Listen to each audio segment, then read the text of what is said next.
سوال یہ ہے کہ اگر امام علی کی 28 چلڈرن تھے تو how can he afford them. اب یہ افورڈ کرنے کا مسئلہ کہ بچوں کو کس طرح وہ افورڈ کرتے تھے یہ یہیں کا بچہ پوچھ سکتا ہے. اس لیے کہ میرا جو ایج گروپ ہے تو مجھ سے ایک جنریشن پہلے خالی 18 بچے 20 بچے بڑی کامن باتیں تھیں. مثلا میری والدہ کے جو فرینڈز تھی بہت ساری خواتین، آج کے زمانے کی بات کر رہا ہوں، یعنی 1300 سال بعد 16 بچے 18 بچے 20 بچے جو تھے وہ کوئی پرابلم ہی نہیں تھا. ہمارے یہاں آسٹریلیا میں بھی ایسی کئی خواتین ہیں کہ جو اپنے لوگ والدین کو لے کے آئے. میں نے پوچھا تھا کہ اللہ نے آپ کو کتنی اولادیں دی؟ انہوں نے کہا 22 بچے دیے، پھر میرے شوہر مر گئے تو میں ذرا پیچھے رہ گئی، ورنہ تو الحمدللہ. وہ اتنا ہمت حوصلہ اتنا تھا ان کا.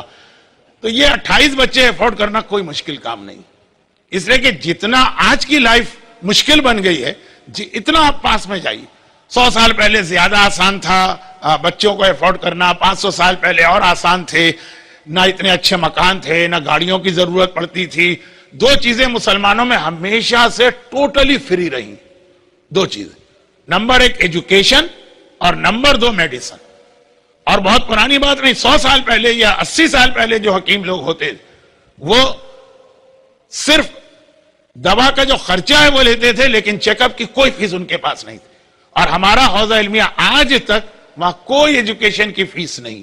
لیکن یہ خالی حوزے کی اور حکیم کی بات نہیں، رسول اللہ سے لے کے 1300 سال بلکہ 1400 سال تک یہ 2 بڑے خرچے ہوتے ہیں اولاد کے اوپر، ایجوکیشن اور علاج وغیرہ.